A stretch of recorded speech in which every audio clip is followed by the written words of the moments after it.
Vamos a entrevistar a uno de los procesalistas más reputados de este país. Él es catedrático en Derecho Procesal, abogado, un gran experto en el procés catalán, del que ha investigado y ha escrito muchas columnas en varios medios de comunicación.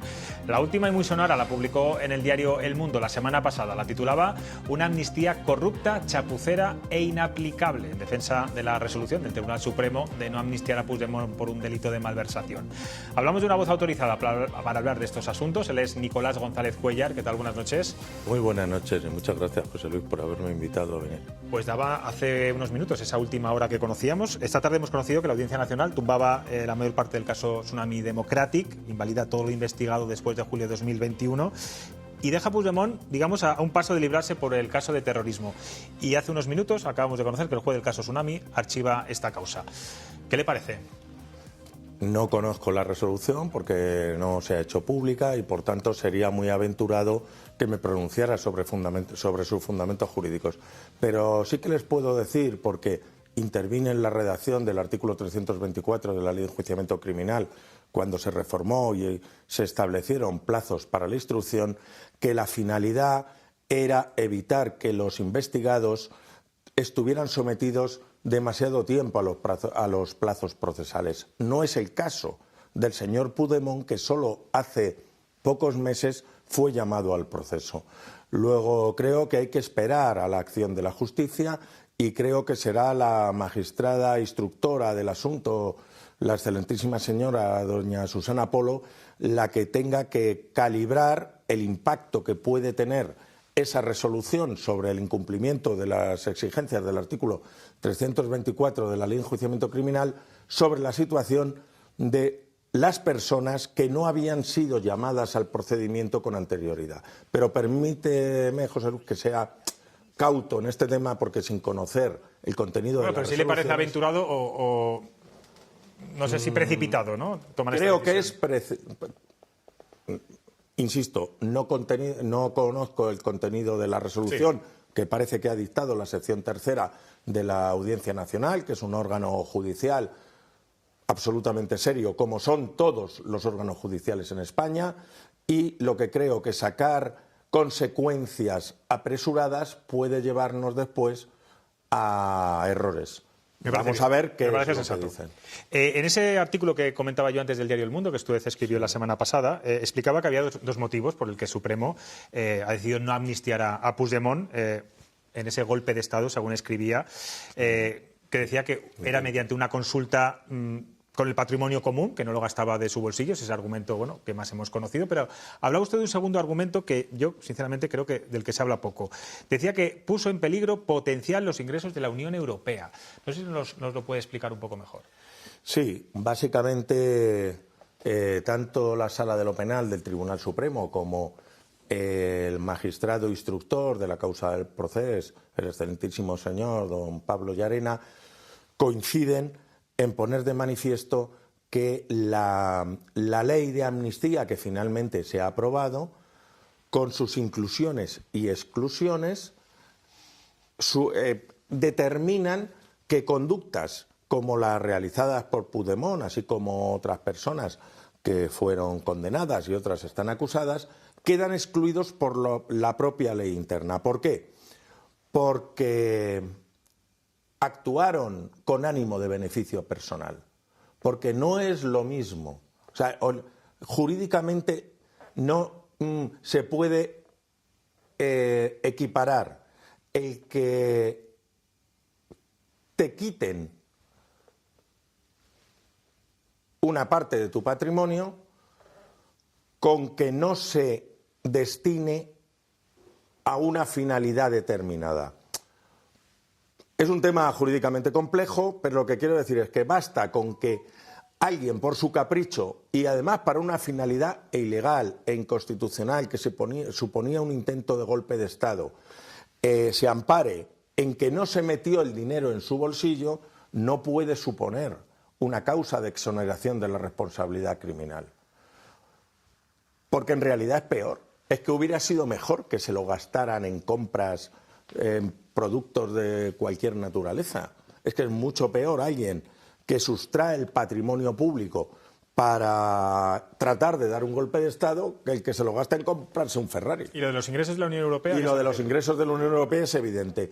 La directiva sobre protección de los intereses financieros de la Unión Europea, que es una directiva del año 2017, establece que ningún acto de malversación, entre otras conductas delictivas, puede quedar impune, sino antes al contrario, tiene que ser castigado con penas de determinada severidad, cuando puedan afectar de cualquier manera a los intereses financieros de la Unión Europea. No se investigó en su momento, porque no era entonces objeto de la causa, si directa o indirectamente se utilizaron dineros procedentes de subvenciones de la Unión Europea, del presupuesto de la Unión Europea. Pero es igual. ¿Por qué? Porque esa referencia de la directiva a la afectación de manera directa o indirecta, de cualquier manera, dice la directiva, a los ingresos y gastos de la Unión, implica que tratar de segregar de un Estado de la Unión una parte de su territorio, obviamente implica una afectación de los intereses financieros. ¿Por qué? Porque la Unión Europea se nutre de los fondos, entre otros impuestos, porcentaje de PIB, y sobre IVA, etcétera, etcétera. Si frente a lo que vendieron los golpistas catalanes a la población en Cataluña, el intento de golpe de Estado hubiera tenido éxito, hubiera quedado fuera de la Unión y eso hubiera afectado a los intereses financieros de la Unión. Vamos a avanzar.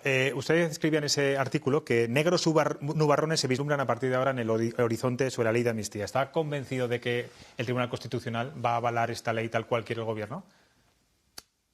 Yo, convencido en esta vida, no estoy de nada hasta que lo veo.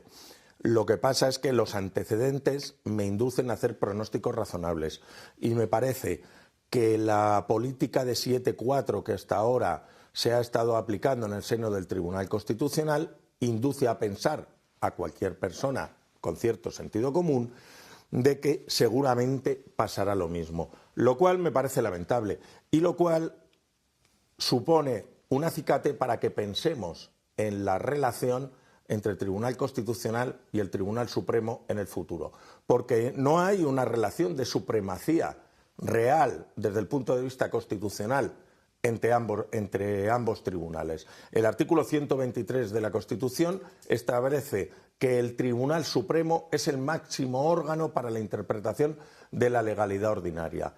Y yo entiendo que, llegados a este punto, debería establecerse la imposibilidad de que a través de recursos de amparo el Tribunal Constitucional, que ya estamos viendo cómo se está pronunciando en estos momentos, con origen en los nombramientos que se han efectuado en los últimos tiempos, se está Y ahora que se compara tanto al Tribunal Supremo y al Tribunal Constitucional desde el punto de vista de falta de independencia judicial, exceso de politización, ¿cómo valoraría usted la objetividad de ambos tribunales?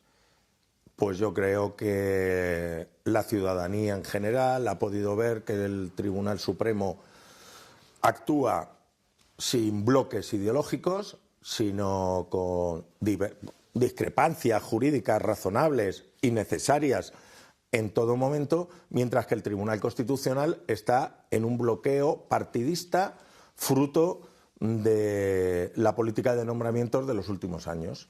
Y me parece muy lamentable que se pueda mantener una situación así. Entiendo que no le gustó que la vicepresidenta y la portavoz del Gobierno dijeran públicamente que el Tribunal Supremo tiene que acatar lo que dice el Gobierno, ¿no? En fin, no sé si es muy estético bueno, es que o es insólito. Eso raya la usurpación de funciones. Es decir, un miembro del Gobierno es inadmisible que le diga a un tribunal lo que debe hacer. Si eso ha sucedido es porque estamos en una situación patológica en este momento que pone en riesgo el Estado de Derecho y la democracia que tanto tiempo ha consumido en construir. ¿Usted cree que el Partido Popular, el acuerdo entre el PP y el PSOE para renovar el Consejo General del Poder Judicial, va a ser la salvaguarda real para evitar esa politización y esa independencia judicial? ¿Va a servir de algo? Yo creo que el acuerdo es positivo, que las personas que han sido designadas merecen todo el respeto, pero Mire, yo le voy a hablar de lo que se decía, y además desde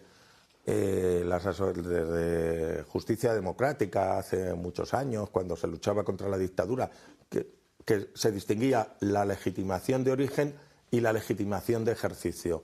Veremos cómo se actúa para valorarlo. Quiero que hablemos también de Begoña Gómez. ¿Está justificada la suspensión de su declaración el pasado viernes en los juzgados por desconocer esa nueva querella que se presentó, en este caso por hazte oír?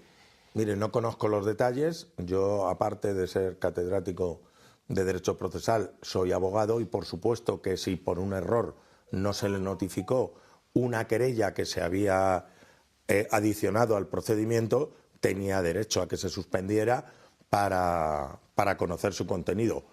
Otra cosa es que tuviera efectivamente conocimiento del contenido o no y las implicaciones políticas de ello, pero desde el punto de vista jurídico es obvio que la defensa tenía perfecto derecho a pedir la suspensión y el juez actuó correctamente al acceder a ello.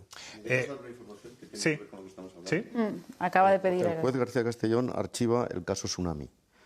El magistrado adopta esta decisión tras conocer el auto de la Sala de lo Penal que invalida todas las diligencias acordadas por el Instituto. Es decir, se retira un mes antes, por cierto, de jubilarse. Pero el caso Tsunami está en la Audiencia Nacional y una parte se desgajó al Tribunal Supremo. Bueno, él ha archivado la causa. En lo que respecta. Una vez que él creo que es muy significativo. envió... Sí, sin duda. Lo acabamos de hablar hace un momento. Creo que, eso, ¿no? Que lo ha retirado él, ¿no? Sí, pero él, una vez que envió la causa a través de una exposición razonada que el Tribunal Supremo asumió, será una decisión que compete al Tribunal Supremo en este momento. Sí, oye, perdona, Graciano. Pero ya digo... Tiene un orden. Primero hago yo el grueso de la entrevista y luego ya hacéis todos una preguntita. Hace mentira que seas nuevo, ¿eh? no, Lleva toda la vida esto aquí soy viviendo. siempre nuevo. Quería preguntarle, usted ha trabajado en la Comisión para la Reforma de la Ley de Enjuiciamiento Criminal. Hay muchas informaciones que dicen que el Gobierno quiere que esta nueva ley impida a los partidos políticos, incluso a asociaciones civiles, personarse como acusación popular. Si eso se llevara a término, ¿denuncias, por ejemplo, como la de Manos Limpias contra Begoña Gómez hubieran caído en saco roto? No. Yo, le voy a puntualizar para que quede claro mi posición. Yo formo parte de la Comisión General de Codificación como vocal permanente y además formé parte de la Comisión para la Reforma de la Ley de Enjuiciamiento Criminal que se conformó en el año 2012 y que hicimos un texto que luego no fue desarrollado. Hay 3 grandes proyectos de reforma en el 2011, en el 2013, que fue en el que yo participé, presidido, por cierto, por don Manuel Marchena, que era entonces magistrado de la Sala de lo Penal del Tribunal Supremo, y luego el de 2020. Y hay una coincidencia esencial en por dónde tiene que ir la reforma de la justicia penal. Y es verdad que ha habido, lamentablemente, un abuso de la acusación popular en este país. Pero hay divergencias sobre cómo afrontar esta situación. Cuando se trata de delitos de corrupción, cuando se trata de delitos cometidos por funcionarios públicos, no está justificado que la acusación popular no puede intervenir, así como delitos contra intereses colectivos. Es verdad que el anteproyecto de 2020 reduce mucho más, pero son matices muy técnicos que igual... Los podemos perder. Venga, ahora sí, ya podéis preguntar. Venga, Graciano. Normalmente es May, pero hoy voy a saltar. Venga, May. Porque tiene muchas ganas de hablar. No, Graciano. No pasa nada. Yo soy un caballero. Venga, May. No, yo creo que estaba apuntando, Graciano, lo de última hora, que es que Begoña Gómez ha pedido también el archivo de su causa y acaba de conocerse el escrito, ¿no? Y como era justo el tema que estábamos tratando. Pero yo me vuelvo al inicio de la entrevista con el tema del archivo por el tema del caso Tsunami y demás. ¿Podría estar más cerca Puigdemont de que viniese a España sin ningún temor a ser detenido? Por ahora rige la orden del magistrado Pablo Llarena de detenerle si viene. Entonces, son, digamos, 2 causas que van en paralelo. La posible implicación de este señor en delitos de terrorismo, que, insisto, compete en este momento a la Sala de lo Penal del Tribunal Supremo, concretamente a doña Susana Polo, y en segundo lugar, el tema de la malversación. Y por la malversación, el instructor ha mantenido la orden de detención. y las fuerzas y cuerpos de seguridad del Estado tienen la orden de detenerles si viene a España. Pero por la malversación estaría más cerca de poder tener la amnistía, cosa que por terrorismo lo tendría más complicado, por eso decía, digo. No, digo por lo que... No, tiene las mismas. Es decir, por la malversación, el Tribunal Supremo, tanto Llarena como instructor como la Sala de lo Penal, han considerado que quedaba fuera de la ley. Como no era el procedimiento en el que se han pronunciado, no han hablado del terrorismo. Pero la Directiva contra el Terrorismo de la Unión Europea establece la necesidad de aplicar sanciones efectivas en ciertos casos que quedarían cubiertos. Es que ese tema no ha sido todavía analizado porque no ha habido una resolución del Supremo al respecto. Y la decisión que haya adoptado García Castellón no vincula al Tribunal Supremo. Pero insisto, sin conocer los detalles tampoco me gustaría avanzar más allá. Bueno, rápidamente. Vamos a ver, decía Mike que la presidenta, como la llaman ahí, ha pedido el archivo de su causa. Bueno, la mujer del presidente. No, pero digo la presidenta porque lo digo con ironía, porque la llaman, en Televisión Española la llaman la presidenta. Vamos, o sea, ya sé que no ves Televisión Española, pero... Bueno, no sabes si la veo o no, pero dudo mucho que la llamen la presidenta. Vamos a ver, sí, la llaman la presidenta. Vale. Bueno, a ver, hay 3 casos concretos que ha sido publicado por la prensa seria. El primero es que se anula su comparecencia cuando dice que en el caso Inmark, con subvenciones directas del gobierno español, ella es accionista. No se ha metido. Segundo, está demostrado que los 108.000 euros que da Google a la cátedra se produce después de la eliminación de la tasa Google. Eso, digamos, de lo último, digamos, que ha aparecido de las muchas cosas. Pero voy al tema. Mire, comillas. Es especialmente difícil conciliar el esfuerzo de la Unión Europea por eliminar márgenes de impunidad para los malversadores con la voluntad, que es lo que hablaba usted antes, con la voluntad del legislador español de dispensar un tratamiento excepcional y personalizado a unos delitos de especial gravedad por el simple hecho de haber sido sometidos por unos concretos responsables políticos y en una determinada franja histórica. Cierra comillas, fin de la frase. Sí. Manuel Marchena. Sí, bueno, la sala, sí, el auto de la sala es lo que dice, y yo creo que puedo hablar en nombre de la mayor parte de los colegas con los que mantenemos la necesidad de defender la independencia judicial y la lucha contra la corrupción, es que nos identificamos plenamente con ese párrafo. No más preguntas. Yo le haré una pregunta mucho más corta. Le pido su opinión personal sobre la instrucción que está llevando a cabo el juez Peinado en el caso de Begoña Gómez. Es una causa que no conozco, más que por la prensa. Me limitaría, porque tengo que ser prudente en mi condición de profesor y de abogado, a poner en valor el principio de igualdad de todos los ciudadanos y ciudadanas en la aplicación de la ley. Creo que no se debe de dar privilegio alguno a personas que ocupen cargos políticos o que estén relacionados con cargos políticos. Así que creo que el juez Peinado está cumpliendo su deber y está actuando conforme al principio de independencia judicial. Gracias a eso no tenemos hoy por hoy un Estado autoritario, porque podemos confiar en que los jueces, a lo mejor equivocándose, van a someter a control, y para eso estará el régimen de recursos, para corregirlos si se equivocan, a todos, sean políticos, parientes de políticos, parejas de políticos, hermanos que se van a Portugal o cualquier otro tipo, o sea cual sea la relación. Yo lo que pasa es que no quiero prejuzgar porque no tengo conocimiento suficiente sobre lo técnico, pero yo no sé, pero no notificar al investigado la materia por la que se le investiga cuando es llamado a la sala, ¿no queda un poco raro eso? Y obligar a aplazar, por cierto, la comparecencia, como se ha obligado, ¿eso no es raro? Insisto, sin tener conocimiento de los detalles. No es que no se le notificara la razón por la que se le cita. Parece ser, según se publica, que después de la denuncia de Manos Limpias, Hazte Oír presenta una ampliación. 200 foros. Y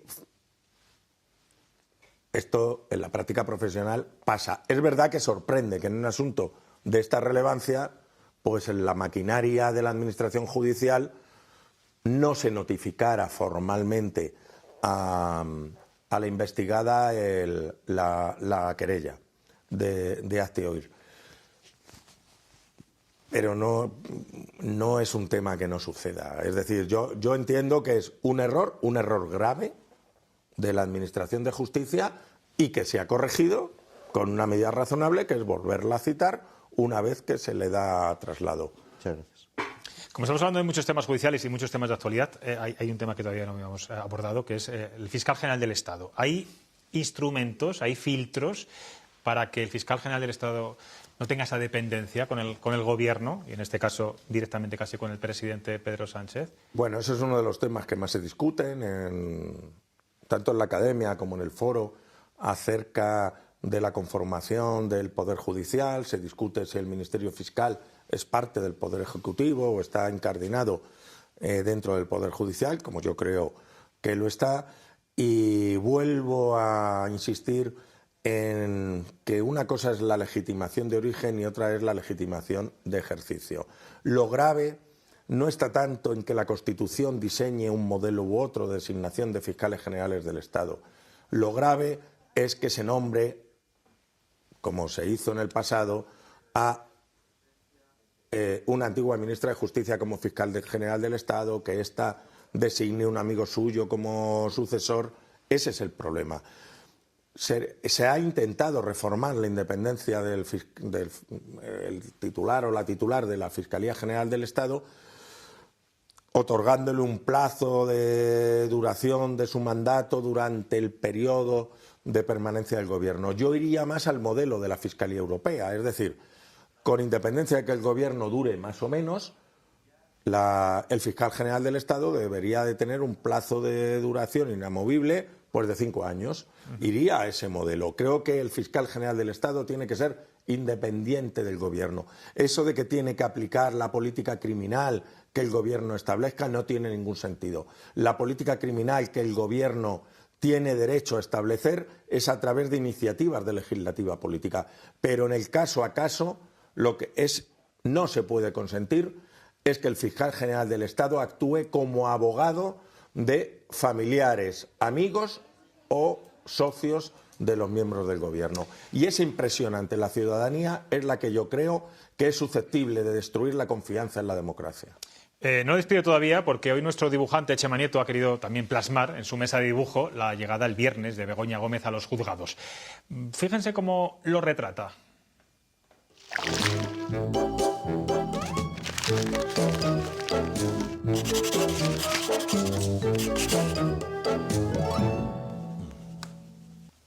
Hay noticias que no entiendo, por más lámparas que enciendo. El juez Juan Carlos Peinado citó a declarar el viernes a Begoña Gómez, mujer del presidente del Gobierno, acusada de corrupción en los negocios y tráfico de influencias. Y ella se presentó en coche oficial acompañada por 21 furgonetas de la policía, un helicóptero, un dron y 200 agentes de la Policía Nacional. Menuda cátedra. Eso no es una cátedra, es la sillería del coro de la Catedral de Toledo. Ya brilla la actualidad en nuestra comunidad. Pues fíjense que usted vive en Toledo, ¿sabe de qué sillería se trata? Conozco perfectamente, estuve el otro día. ¿Cree que es desproporcionado ese trato que se le dio a Begoña Gómez ese día cuando es una ciudadana, no es un alto cargo, no es un cargo político, aunque es verdad que es la mujer del presidente?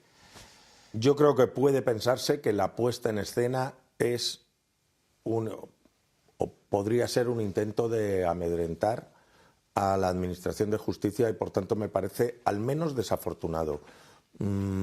Creo que la relación del Poder Ejecutivo con la justicia debería ser mucho más respetuosa y sobre todo no dar lugar a que la ciudadanía entienda que puede haber actos de presión. Así que en ese sentido, sin conocer cuál ha sido verdaderamente la persona que ha tomado esas decisiones de poner drones revoloteando por la Plaza de Castilla, sin conocer cuál haya sido su motivación, parece que objetivamente no ha sido acertado desde la perspectiva de la defensa del Estado de Derecho. Bueno, yo creo que el objetivo era fundamentalmente que los medios de comunicación no pudiéramos tener imágenes, ¿no?, de ese momento también. Había convocadas Manifestaciones a la en misma contra hora. que no fueron autorizadas. También hay que tener en cuenta la parte de seguridad.